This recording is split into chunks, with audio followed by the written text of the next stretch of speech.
الحمدللہ رب العالمین والعاقبۃ للمتقین الصلاۃ والسلام علی سید المرسلین اما بعد فاعوذ باللہ من الشیطان الرجیم بسم اللہ الرحمن الرحیم السلام علیکم ورحمۃ اللہ وبرکاتہ۔ آج ہم اللہ تعالیٰ جو پیش کرنے جا رہے ہیں تکمیل اللہ کے خوف کی متفرق احوال کہ اللہ تعالیٰ کا خوف ہمیں کس قدر ہونا چاہیے۔ تو ویڈیو کو لائک کیجیے، شیئر کیجیے، کمنٹ کیجیے، سبسکرائب کیجیے اور بیل آئیکن کو بھی دبا لیجیے تاکہ آنے والی ہر ویڈیو آپ تک پہنچتی رہے۔ تو آئیے پیش کرتے ہیں تکمیل اللہ کے خوف کے متفرق احوال۔ قرآن شریف کی آیات، حضور کی احادیث اور بزرگوں کے واقعات میں اللہ عز و جل سے ڈرنے کے متعلق جتنا کچھ ذکر کیا گیا ہے اس کا احاطہ تو دشوار ہے، لیکن مختصر طور پر اتنا سمجھ لینا چاہیے کہ دین کے ہر کمال کا زینہ اللہ کا خوف ہے۔ حضور صلی اللہ علیہ وسلم کا ارشاد ہے کہ حکمت کی جڑ اللہ کا خوف ہے۔ حضور ابن عمر رضی اللہ تعالی عنہ دین کے ہر کمال کا زینہ اللہ کا خوف ہے۔ حضرت ابن عمر رضی اللہ تعالی عنہ بہت رویا کرتے تھے، حتیٰ کہ روتے روتے آنکھ بھی بیکار ہو گئی تھی۔ کسی شخص نے ایک مرتبہ دیکھ لیا تو فرمانے لگے کہ میرے رونے پر تعجب کرتے ہو، اللہ کے خوف سے سورج روتا ہے۔ ایک مرتبہ ایسا ہی قصہ آیا تو فرمایا کہ اللہ کے خوف سے چاند روتا ہے۔ ایک نوجوان صحابی رضی اللہ تعالیٰ عنہ پر حضور اکرم صلی اللہ علیہ وسلم کا گزر ہوا، پڑھ رہے تھے جب فَإِذَا شَقَّتِ السَّمَاءُ فَكَانَتْ وَرْدَةً كَالدِّهَانِ پر پہنچے تو بدن کے بال کھڑے ہو گئے اور روتے روتے دم گھٹنے لگا اور کہہ رہے تھے ہاں جس دن آسمان پھٹ جائے گا یعنی قیامت کے دن میرا کیا حال ہوگا، ہائے میری بربادی۔ حضور اکرم صلی اللہ علیہ وسلم نے ارشاد فرمایا کہ تمہارے اس رونے کی وجہ سے فرشتے بھی رونے لگے۔ ایک انصاری نے تہجد پڑھا اور پھر بیٹھ کر بہت روئے، کہتے تھے اللہ ہی سے فریاد کرتا ہوں جہنم کی آگ سے۔ حضور صلی اللہ علیہ وسلم نے ارشاد فرمایا کہ تم نے آج فرشتوں کو رلا دیا۔ عبداللہ بن رواحہ رضی اللہ تعالیٰ عنہ ایک صحابی ہیں، رو رہے تھے، بیوی بھی ان کی حالت کو دیکھ کر رونے لگی۔ پوچھا کہ تم کیوں روتی ہو؟ کہنے لگی کہ جس وجہ سے تم روتے ہو۔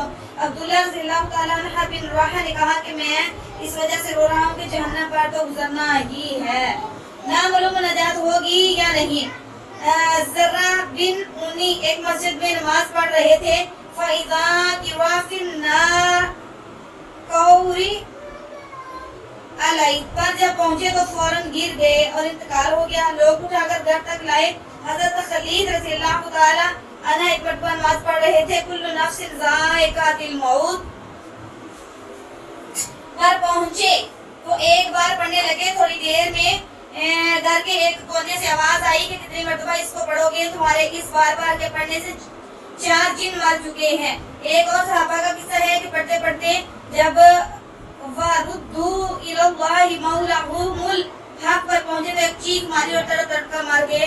اور بھی اس قسم کے واقعات کثرت سے گزرے۔ حضرت فصیل رضی اللہ تعالی عنہ رحمۃ اللہ مشہور بزرگ ہیں، کہتے ہیں کہ اللہ کا خوف ہر خیر کی چیز رہبری کرتا ہے۔ حضرت شبلی رحمۃ اللہ علیہ کے نام سے سبھی واقف ہیں، وہ کہتے ہیں کہ جب بھی میں اللہ سے ڈرا ہوں اس کی وجہ سے مجھ پر حکمت اور عبرت کا ایسا دروازہ کھلا جو اس سے پہلے نہیں کھلا۔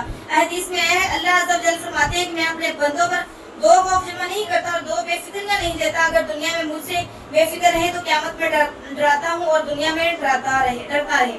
تو آخرت میں بے فکری عطا کرتا ہوں۔ حضور صلی اللہ علیہ وسلم کا ارشاد ہے کہ جو اللہ سے ڈرتا ہے اسے ہر چیز سے ڈرتی ہے، اور جو غیر اللہ سے ڈرتا ہے اس کو ہر چیز ڈراتی ہے۔ یحییٰ رضی اللہ تعالیٰ عنہ بن معاذ کہتے ہیں کہ آدمی بیچارہ اگر جہنم سے اتنا ڈرنے لگے جتنا تنگدستی سے ڈرتا تو سیدھا جنت میں جائے۔ ابو سلیمان رحمۃ اللہ علیہ دارانی کہتے ہیں کہ جس دل سے اللہ کا خوف جاتا رہا وہ برباد ہو جاتا ہے۔ حضور اکرم صلی اللہ علیہ وسلم کا ارشاد ہے کہ جس آنکھ سے اللہ کے خوف کی وجہ سے ذرا سا آنسو وہ مکھی کے سر کے برابر ہی کیوں نہ وہ نکل کر چہرے پر گرتا ہے تو اللہ تعالیٰ اس پر چہرے کو آگ حرام فرما دیتا ہے۔ حضور صلی اللہ علیہ وسلم کا ایک اور ارشاد ہے کہ جب مسلمان کا دل اللہ کے خوف سے کانپتا ہے تو اس کے گناہ ایسے جھڑتے ہیں جیسے درختوں سے پتے جھڑتے ہیں۔ میرے نبی صلی اللہ علیہ وسلم کا ایک اور ارشاد ہے کہ جو شخص اللہ کے خوف سے روئے اس کا آگ میں جانا ایسا ہی مشکل ہے جیسا دودھ کا تھنوں میں سے واپس جانا۔ حضرت عقبہ بن رضی اللہ تعالی عنہ عامر ایک صحابی ہیں، انہوں نے رسول صلی اللہ علیہ وسلم سے پوچھا کہ نجات کا راستہ کیا؟ رسول صلی اللہ علیہ وسلم نے فرمایا اپنی زبان کو روکے رکھو، گھر میں بیٹھے رہو، اپنی خطاؤں پر روتے رہو۔ حضرت عائشہ رضی اللہ تعالیٰ عنہ نے ایک مرتبہ دریافت کیا رسول صلی اللہ علیہ وسلم نے آپ کی امت میں کوئی ایسا بھی ہے جو بے حساب وقت آپ جنت میں داخل ہو؟ حضور صلی اللہ علیہ وسلم نے فرمایا ہاں، جو اپنے گناہوں کو یاد کر کے روتا رہے۔